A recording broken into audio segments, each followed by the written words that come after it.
Hello YouTube, the Wolfman of Unlockable Content here, Lewis Wolf, hitting you with some updates, and I'm going to be doing an opinion vlog on a new movie that came out. You've seen probably some of them floating around the internet before, so I'm going to throw my 2 cents in it. But first, hello.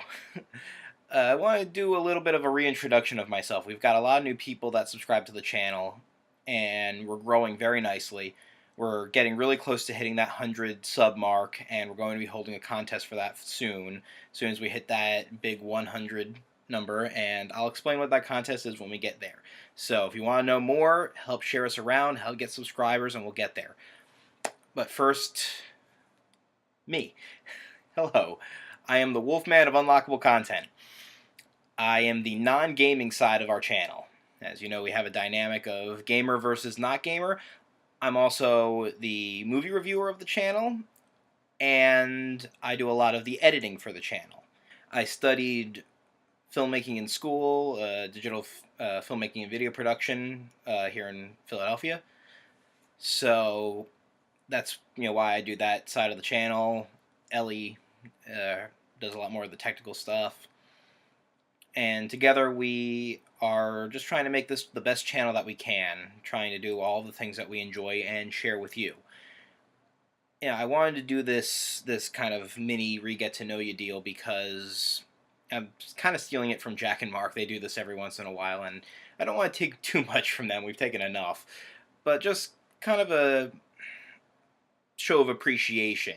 I really value and appreciate the fact that they do that on their channel, and I find it humbling. It's an expression of humility in a very good way, and I wanted to share in that, be a part of that. It's something that I admire a lot. So I wanted to take the time to talk to you all and let you get to know me, as I hope to get to know so many of you through your comments and meeting you at conventions, which Ellie and I will be doing a lot more of. You're going to be seeing some uploads coming from us soon. We were at the fabulous J1 Con. It was so awesome. I can't wait to get that video up. It's so good. And we also did some other stuff, more appearances together as the two of us as Unlockable Content. So just keep your eyes open. We're going to be doing a lot more things. There's a lot coming for the channel. As we grow, we find ourselves doing more and more, and it's so exciting. And we owe it all to you. Power to the fan base. I can't say that enough. So some of the updates that we want to talk about. I said we are getting close to that 100 mark. There's a contest for that once we get there, so help share us around, like I said. Additionally, we want to tell you that thank you very much to those that have supported us through Patreon. A specific shout out I would like to give to Miss Cherish. You're a wonderful person, and we thank you for your donation. We are discontinuing the Patreon for now. Ellie will set up a new link that you can send money to us and help support the channel if you want to, but we realized that the Patreon was a little overzealous. That's something for channels once they've gotten bigger and they've got very steady, high viewed content, high run through of it. And we're not there yet. Ellie and I like to think big, but we have to kind of take these moments to step back and realize that we're not there yet, which we find very refreshing. Sometimes we need those snaps to reality. I remember when we first started the channel, we thought 500 subscribers would be easy.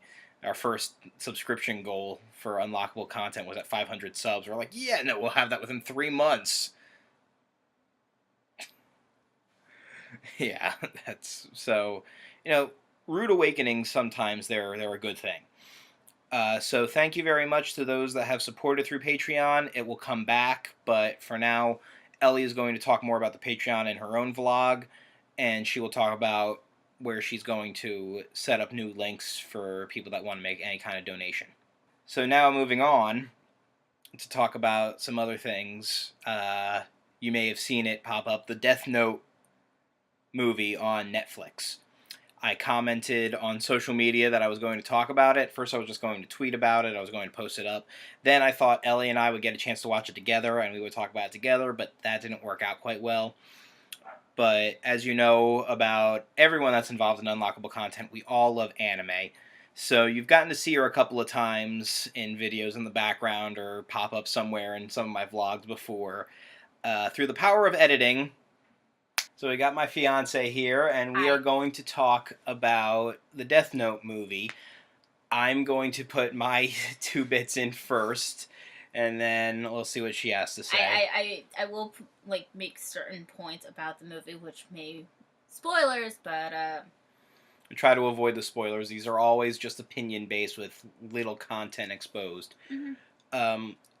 I thought it was all right, all things considered. I've watched it twice now, and I give it a solid 6 out of 10. Wrote some notes about it after all of this. At first, I thought it was trying to be a little too gory, which I thought was just, the Americanizing of it. But no, I mean, this was kind of a crappy rated R-esque kind of deal. So the gore level was fine. The blood value of everything was fine. So that's not too bad. It was very high school though, in my opinion. I don't know why we do that. Why American versions of things? I mean, this can be my transition into L. I mean Light. So I will talk about that.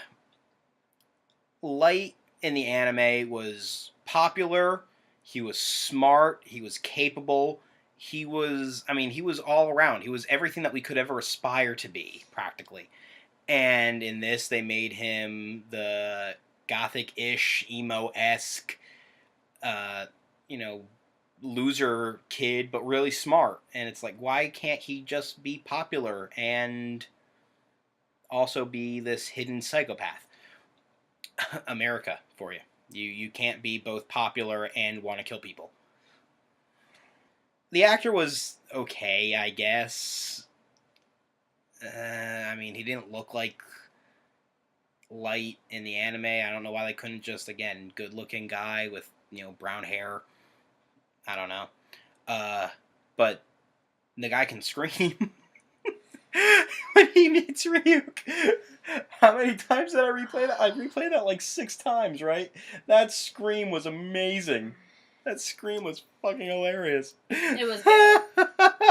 Someone needs to make that a freaking tone for an alarm clock. Oh my god, that was so funny. That was amazing. The whole thing was probably about as good of an American version of the show we could get, but it felt like they were trying to hit a checklist of the anime and the manga, which is a problem because, not everybody cares about that stuff. And if you're going to have an adaptation, don't feel like you're hitting a checklist. Make it something that, the fans can appreciate, but new people going in are not going to feel like they're out of the loop. And unfortunately, they did with this. And I think the best example of that, and I don't feel like I'm spoiling anything here, but, I guess, a little bit of a heads up for it, they rush the Death Note. We don't get to know Light long enough before they just drop this major plot piece literally into our story. And it's like, the anime gave us at least like half of the first episode to get to know L. We understood what kind of person he was before they introduced this. The only thing that we know about him from this is that he's running a homework scam, which is mediocre. That's something that you could see the original Light doing, but I don't know. Was I mixing up L and Light again? I feel like I was. I honestly couldn't. I don't know. Well, but that's that. Let me use that as a transition point. In the anime, Light and L, you feel like are 2 sides of the same coin. I love this Light. Let me say right now, he was probably the best actor of the show. Don't you mean L? Did I say Light again? You said Light. Son of a bitch. L was the best human of this movie. He was introduced weakly, I felt, but his mannerisms, the way that he presented the character, was a very good job. It was a very good likeness. I don't know if the actor was a fan of the anime or not, but whatever referencing he did to the original L it was there. It showed. There was definitely some appreciation of the character there. My problem, though, and this is not really his fault, this is just the nature of the beast. The way that a character can be portrayed in animation through their movement and their mannerisms, Elle came off as quirky, but very intense, very focused. It was somebody that definitely was six steps ahead of everybody else. Trying to recreate that in live action, I don't mean to be insensitive to anybody, but the actor kind of came. Awkward. He came off as really awkward.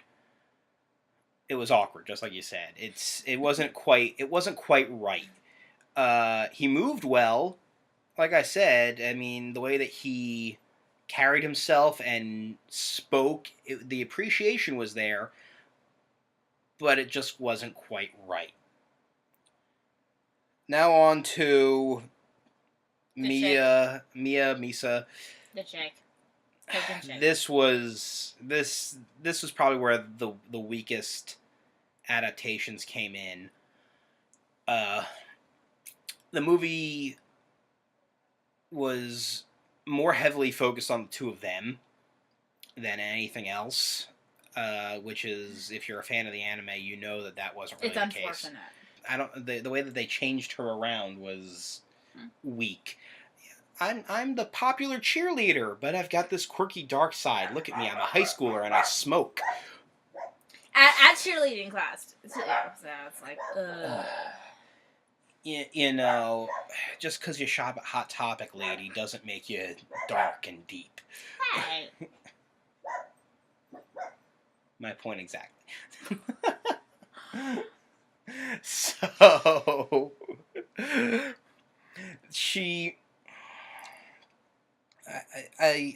again, I mean, they were just trying to make this girl the secret psychopath girl, and it was a weak loss of adaptation. You know, in the anime, she cared about using the DeathNote, but everything she did was just in an effort to impress Light. Not even like Kira. All that she really cared about was the idea of Kira.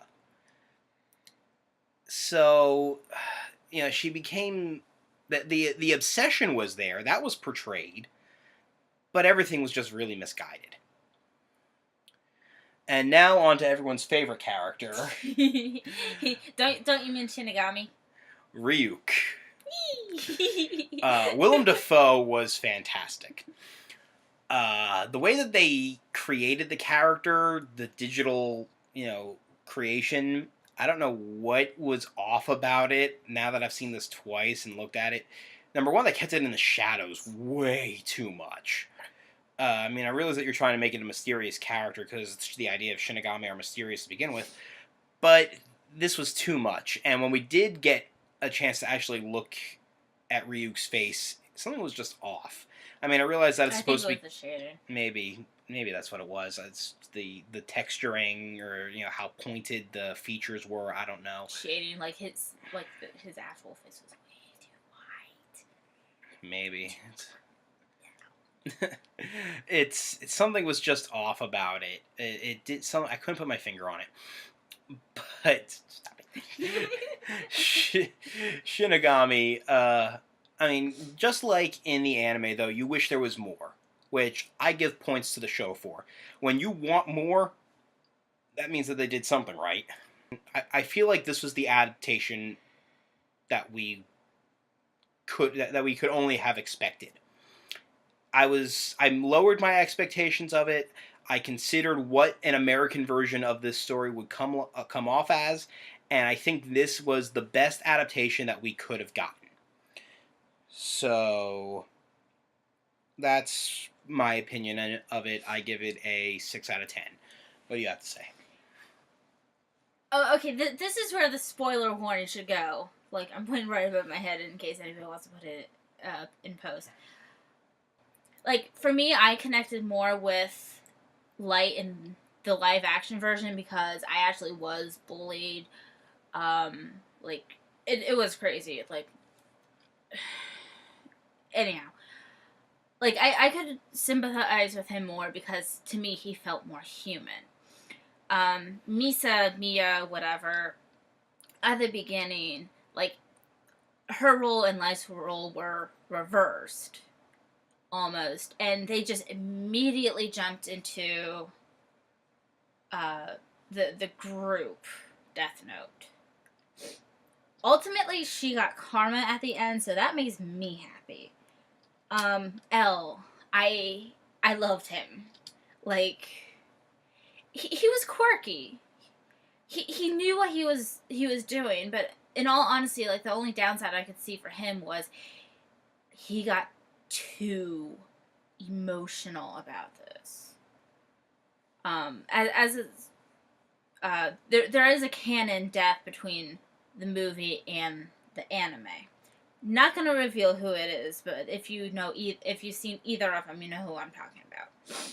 So where do you put this? Where do you rank it? 5 out of 10. I mean, I'm on the borderline for it. Like I said, it was enjoyable, but at the same time, there's a live action American movie tropes from anime that is. I'll meet somewhere in the middle, 5.5 then. Yeah, 5.5. I mean, if you've seen any of my other reviews, you know that I can't say to not see this.